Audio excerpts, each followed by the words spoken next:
सबसे पहले आपको अपने अंदर इच्छा शक्ति लानी होगी, फिर फोकस लाना होगा जो कि आपको योग करने से प्राप्त हो जाएगा।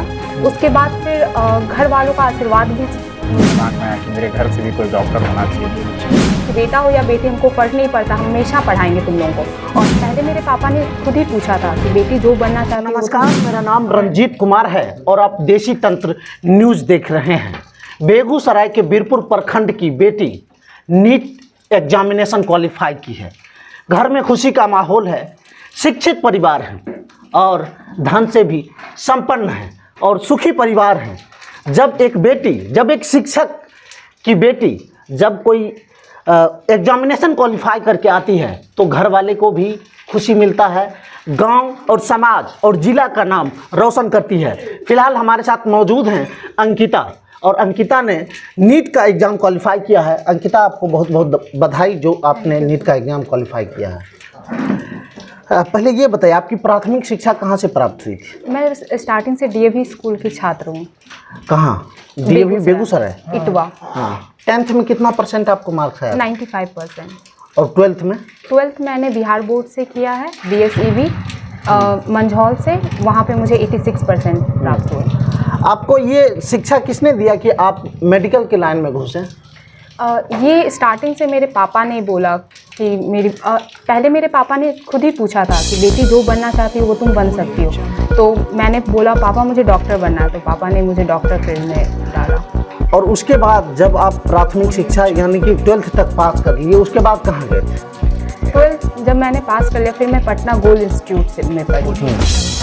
गोल्ड इंस्टीट्यूट 2 जगह है, एक स्पेशल कोर्स के लिए बिहटा में, मैंने गोल्ड विलेज से पढ़ाई किया था। अच्छा, बिहार से नहीं?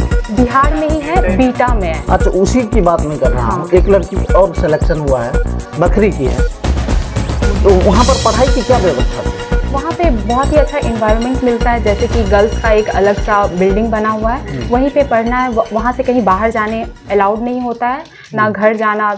जब जितने साल का कोर्स आप कर ले वहाँ पे ही रह के आपको पढ़ना होता है। आपका मीडियम क्या था? क्या था? मीडियम इंग्लिश था। और सारे छात्रों का सवाल रहता है कि हम कैसे पढ़ें जो नीट में सफल हों? सबसे पहले आपको अपने अंदर इच्छा शक्ति लानी होगी, फिर फोकस लाना होगा जो कि आपको योग करने से प्राप्त हो जाएगा। उसके बाद फिर घर वालों का आशीर्वाद भी बहुत मायने रखता है ये सब में, और फिर ईश्वर पे आस्था भी और अपनी कड़ी मेहनत। ये बताइए, आपकी वहाँ पर टेस्ट होता होगा, टेस्ट देते होंगे, गार्जियन को बताते थे टेस्ट में इतना नंबर आता है? वहाँ पे मैसेज आता है जो कि मैंने अपने पापा का नंबर दिया था, इस वजह से जैसे ही मेरा टेस्ट खत्म होता था, जैसे ही रिजल्ट आता सबसे पहले मेरे पापा के पास जाता था मेरा। जब नंबर कम आता था तो पापा के तरफ से ये मिलता था प्रोत्साहन या डांट फटकार? मेरे पापा हमेशा से ही बहुत सपोर्टिव रहे हैं इस क्षेत्र में। अगर हम बात करें तो जब होता है, अप एंड डाउन होते रहते हैं लाइफ में, कि कभी बहुत ही अच्छा मार्क्स आ गया, कभी बहुत ख़राब आ गए, तो मेरे पापा हमेशा बोलते थे कोई बात नहीं, अगली बार हम कर लेंगे। वैश्विक महामारी के दौरान आपकी मानसिक स्थिति क्या थी कि हम सफल हो पाएंगे या नहीं हो पाएंगे? उस वक्त ना एक अजीब सा माहौल आ गया था, चारों तरफ महामारी थी और रूम में हमेशा बंद रहना होता था, तो समझ नहीं आ रहा था मतलब आगे कैसे करें। लेकिन पापा बोलते थे तुम आराम से पढ़ाई करते रहो। और उस वक्त सारे लोग ट्विटर ये सब पे चल रहा था कि नहीं इस साल तो होना ही नहीं है। जब स्टार्टिंग था कि अगले साल होगा, जब हम 12th में थे तो हमको भी लगने लगा था कि नहीं शायद नहीं होगा, इसलिए हम थोड़ा सा डाउन कर दिए थे अपना पढ़ाई को, तो इस वजह से मैं 12th में नहीं हो पाया था। छात्रों का सवाल ये भी रहता है कि हम किस सब्जेक्ट को पढ़ें, एनसीईआरटी पर ज़्यादा फोकस करें या फिर अन्य जो राइटर का पुस्तक लिखा हुआ रहता है उस पर ज़्यादा फोकस करें? मुझे ऐसा लगता है कि हमें जो एनसीईआरटी बनाया गया है, अगर आप देखें, अगर उसका फर्स्ट पेज हम लोग देखें तो वहाँ पे बहुत सारे साइंटिस्ट ने मिलकर बनाया हुआ रहता है, और जो राइटर लिखते हैं वो 1 या 2 लोग मिलकर लिखे होते हैं। तो वो लोग पता नहीं कैसे राइटर के पास ज़्यादा जाते हैं और एनसीईआरटी को कम महत्व देते हैं। मेरे लिए तो एनसीईआरटी सबसे बड़ा था। और हाँ, एनसीईआरटी की बहुत सारी चीज़ें होती हैं जो बहुत ही छोटी छोटी लिखी होती है, उसको समझने के लिए आप अन्य बुक का इस्तेमाल कर सकते हैं। और अभी तो यूट्यूब पे इतनी सारी टीचर्स आपको अवेलेबल है कि आपको फ्री में पढ़ाया जाता है। तो हम जो समझ में नहीं आता था उसको हम यूट्यूब से देख लेते थे। सफलता का श्रेय किन्हें देना चाहेंगे आप? हम अपने दादा दादी को देना चाहेंगे सबसे पहले तो, क्योंकि मेरे पापा स्टार्टिंग में मेरे पापा का इतना इनकम नहीं था कि वो हमें पढ़ा सके। मेरे दादाजी ने मुझे बचपन से पढ़ाया और हमेशा बोले कि बेटा हो या बेटी हमको फ़र्क नहीं पड़ता, हम हमेशा पढ़ाएंगे तुम लोगों को। और फिर बाद में मेरे पापा ने। समाज की बेटी जब आगे बढ़ती है तो लगता है शिक्षा का विकास हुआ। बाबा साहब अम्बेडकर हमेशा कहते थे अगर एक विकसित समाज देखना है तो सबसे पहले महिलाओं को शिक्षित कीजिए। और शिक्षा के दृष्टिकोण से लड़कियां घर से बाहर निकलकर अब डॉक्टर इंजीनियर बनने का सपना देख रही है और मुकाम भी हासिल कर। अंकिता के पिताजी एक शिक्षक हैं और समाज में ये धारणा बनी हुई है कि शिक्षक का बेटा बेटी कुछ नहीं कर पाता है। सर, आप उस धारणा को तोड़ दिए हैं। कैसा महसूस करते हैं कि आपकी बेटी नीट का एग्जामिनेशन क्वालिफाई कर ली है? मुझे बहुत ही गर्व का अनुभूति हो रही है और मैं बहुत खुश हूँ अपनी बेटी पे। क्यों बनाना चाहते थे बेटी को आप MBBS डॉक्टर?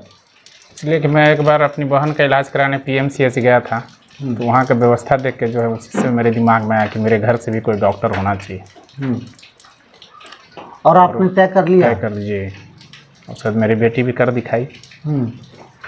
जब कोरोना के दौरान आपकी बेटी से बातचीत होती होगी तब आपको क्या लगता था कि बेटी सपोर्टेड है या फिर ये नर्वस हो रही है?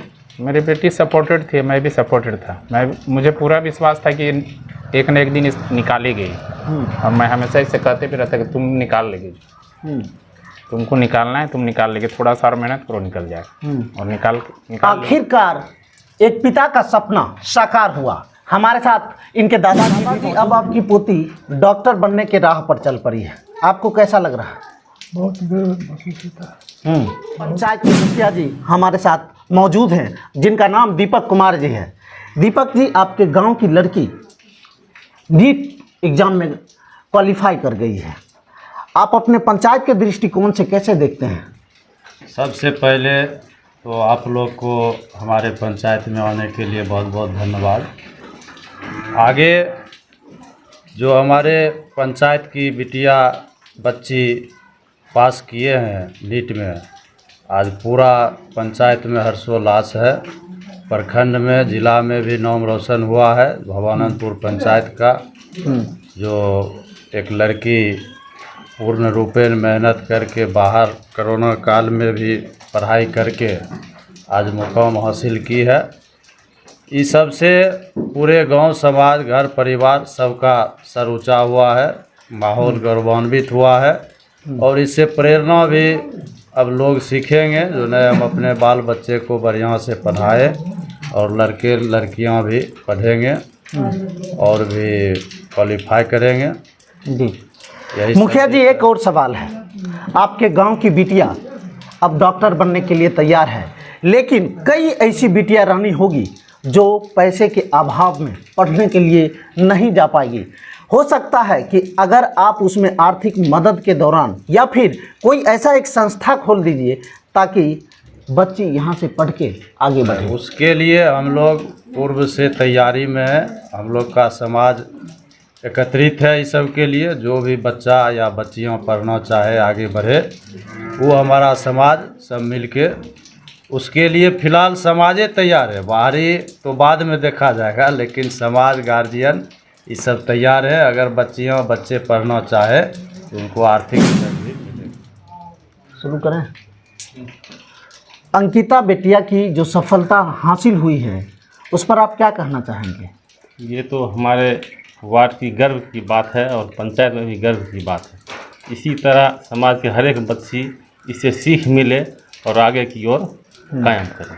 कई ऐसी भी बेटियां होगी जो बहुत गरीब होगी, जो पढ़ना चाहती होगी लेकिन पढ़ नहीं पाती होगी। उनके लिए हमारे समाज में सभी लोग तैयार हैं और हमारे पंचायत की ओर से भी सभी लोग मदद करने के लिए इच्छुक हैं। और बच्ची अगर पढ़ना चाहेगी, अगर बिटिया की पापा के एक मित्र हैं, शिक्षक हैं। सर, आप एक शिक्षक हैं, शिक्षा के दृष्टिकोण से जब आपके समाज की बेटी आगे आती है तो आप लोगों को कैसा महसूस होता है? बहुत खुशी होती है और अपने में एक पूरा मतलब माहौल ही ये खुशनुमा हो जाता है कि जब कोई लड़की, खास करके बालिका शिक्षा में कोई लड़की आगे जब बढ़ती है तो एक अच्छा माहौल बनता है और एक मोटिवेशन का काम करता है कि और जो भी बच्चियां पढ़ रही है वो एक देखा देखी करके आगे बढ़े। ये हम लोगों की शुभकामना है। खुशी। और अंत में मैं कहना चाहूँगा आपको, सारे जितने भी मीडिया बंधु हैं उनके माध्यम से, कि आपका बहुत बहुत धन्यवाद, जो एक सुदूर देहात में आपने आके एक ऐसा माहौल बनाया और इसके माध्यम से जितने भी बच्चे देखेंगे एक मोटिवेशन का काम करेगा। और एक कहावत भी है हरिवंश राय बच्चन का कि लहरों से डरकर नौका कभी पार नहीं होती, लहरों से डरकर नौका कभी पार नहीं होती, कोशिश करने वालों की कभी हार नहीं होती। कहा भी गया है, विचारकों ने कहा है कि अगर एक बच्ची शिक्षा के दृष्टिकोण से आगे बढ़ती है तो शायद उसका 7 पीढ़ी तक शिक्षा के दृष्टिकोण से हमेशा आगे रहता है। तब तक के लिए आप देखते रहिए देशी तंत्र न्यूज़।